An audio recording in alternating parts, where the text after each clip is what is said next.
Assalamualaikum warahmatullahi wabarakatuh. Halo semuanya, kami dari kelompok 5 akan menjelaskan materi tentang masuknya Islam di Indonesia melalui jalur Cina dan jalur maritim. Sebelum dimulai materi, kami meminta izin untuk perkenalan terlebih dahulu. Boleh nggak nih teman-teman kami izin perkenalan? Oke, makasih atas izin perkenalannya. Perkenalkan nama saya Muhammad Ramadan, kalian bisa panggil aku Iqbal. Dan aku sebagai moderator yang akan memimpin perjalanan materi ini sampai akhir. Dan di samping aku, ada Dana Trihandi Saputra, kalian bisa panggil Danar. Dan di samping lagi ada Rosa Amalia, kalian bisa panggil namanya Rosa. Dan di samping lagi ada Atika Waiti, bisa dipanggil Atika. Dan di samping lagi ada Nurul Iza, kalian bisa panggil namanya Nurul. Dan samping lagi ada Siti Aisyah Rahmawati. Kalian bisa panggil namanya Siti. Dan yang terakhir ada Haura Rakasyafi. Kalian bisa panggil Haura. Mungkin sebelumnya aku akan menjelaskan apa saja yang akan kami jelaskan untuk materi ini. Yang pertama itu ada teori Cina yang akan kami jelaskan berupa pencetus, pendukung teori, alasan yang memperkuat, dan bukti. Lalu juga teori maritim. Kami akan jelaskan juga pencetus, pendukung teori, alasan yang memperkuat, dan bukti. Baiklah, kita akan langsung saja mulai materinya. Yang pertama tuh ada teori Cina berupa pencetus yang akan dijelaskan oleh Siti. Kepada Siti dipersilahkan. Teori Cina. Pencetus teori Cina dikemukakan oleh Slamet Mulyana dan Sumanto Al-Qurtubi. Mereka menjelaskan bahwa Islam masuk ke Indonesia sebab dibawa oleh perantau Muslim Cina yang datang ke Nusantara. Baik, terima kasih atas penjelasannya Siti. Baiklah, kita akan lanjut materi yang kedua, yaitu pendukung teori dari teori Cina yang akan dijelaskan oleh Rosa. Kepada Rosa dipersilahkan.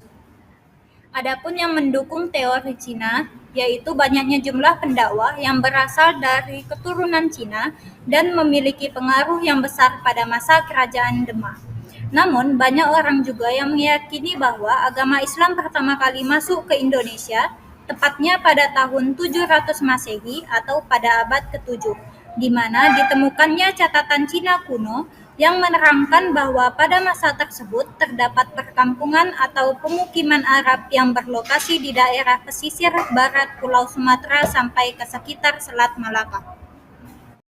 Oke, terima kasih atas penjelasannya Rosa. Oke, kita akan lanjut ke materi alasan yang memperkuat tentang teori Cina yang akan dijelaskan oleh Siti. Pada Siti dipersilahkan. Alasan yang memperkuat teori Cina yang pertama adalah perdagangan, di mana para pedagang Islam yang berasal dari Arab, Persia, serta Gujarat seringkali bersinggah berbulan-bulan di Malaka, serta berbagai pelabuhan lainnya di Indonesia. Kedua, ada perkawinan, di mana di antara para pedagang yang berasal dari Arab, Persia, serta Gujarat yang telah tinggal dan menetap lama di Indonesia, seringkali menjalin hubungan dan menikah dengan para wanita di Indonesia. Dengan adanya hubungan perkawinan tersebut, terbentuklah ikatan kekerabatan besar agama Islam yang menjadi salah satu faktor awal terbentuknya masyarakat Islam di Indonesia. Dan yang ketiga adalah dari seni budaya, di mana seni budaya dapat berupa seni musik tradisional pada saat itu yaitu gamelan dan juga seni pertunjukan yaitu wayang. Dengan adanya pertunjukan seni tersebut, masyarakat sekitar diajak untuk berkumpul dan pada saat itulah dilakukannya dakwah mengenai agama atau ajaran Islam. Baik, terima kasih atas penjelasannya. Baiklah, kita akan lanjut ke materi keempat, yaitu bukti teori Cina yang akan dijelaskan oleh Atika. Kepada Atika dipersilahkan. Adanya bukti-bukti dari teori Cina. Yang pertama, Fakta adanya perpindahan orang-orang Muslim Cina dari Canton ke Asia Tenggara, khususnya di kota Palembang, pada abad ke-879 Masehi. Yang kedua, adanya masjid tua berarsitektur Cina di Jawa, seperti Masjid Sunan Ampel yang berada di Surabaya. Yang ketiga, raja pertama Demak yang berasal dari keturunan Cina, yaitu Raden Patah yang memiliki nama Tionghoa, yaitu Jinbun. Ibunya yang berasal dari Cina yang bernama Xiu Banji. Yang keempat, catatan Cina menyatakan bahwa pelabuhan-pelabuhan di Nusantara pertama kali diduduki oleh para pedagang Cina.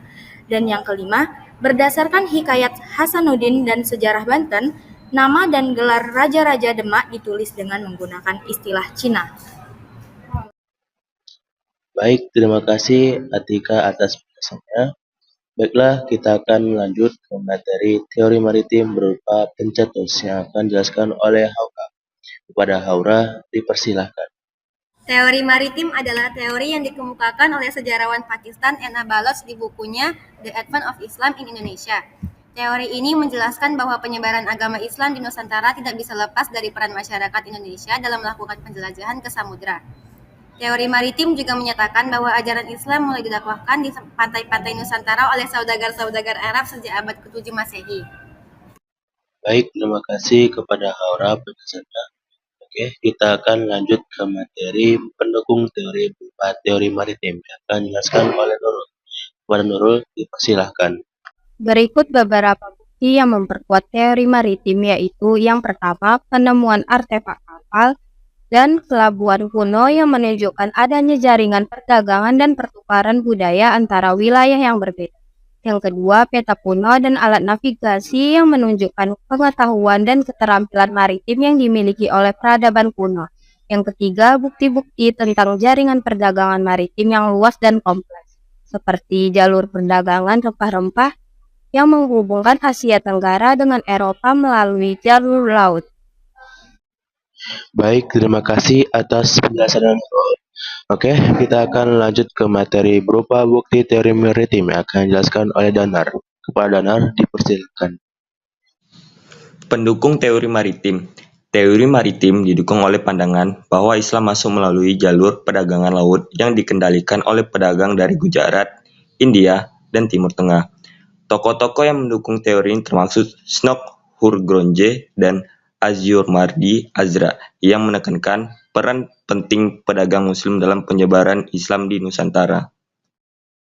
Baik, terima kasih atas penjelasan Danar. Oke, kita akan melanjutkan materi kita yang terakhir, yaitu tentang alasan yang perkuat dari teori maritim yang akan dijelaskan oleh Iqbal. Kepada Iqbal, dipersilakan. Alasan yang memperkuat teori maritim yang pertama itu, masyarakat Indonesia terkenal sebagai pelaut. Berdasarkan catatan sejarah, masyarakat Indonesia pada zaman dahulu terkenal sebagai seorang pelaut. Hal tersebut ketika disambungkan dengan beberapa cerita tentang sejarah penyebaran agama Islam di Indonesia mengalami konektivitas. Dalam kata lain, bukti atau alasan tersebut memiliki kebenaran bahwa nenek moyang berinteraksi dengan para saudagar Muslim yang berdakwah ke Indonesia melewati jalur laut.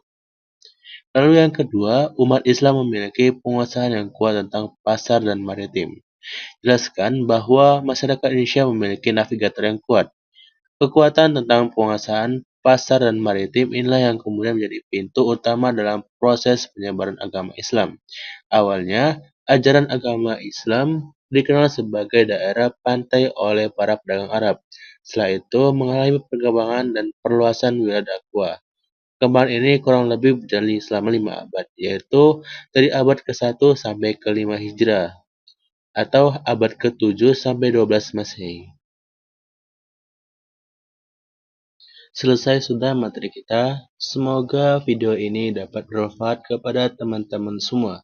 Jikalau teman-teman yang masih belum paham, teman-teman bisa kok nih chat di komentar YouTube. Kami ucapkan terima kasih atas perhatiannya yang dari awal hingga akhir yang terus perhatikan. Kami izin pamit undur diri. Wassalamualaikum warahmatullahi wabarakatuh.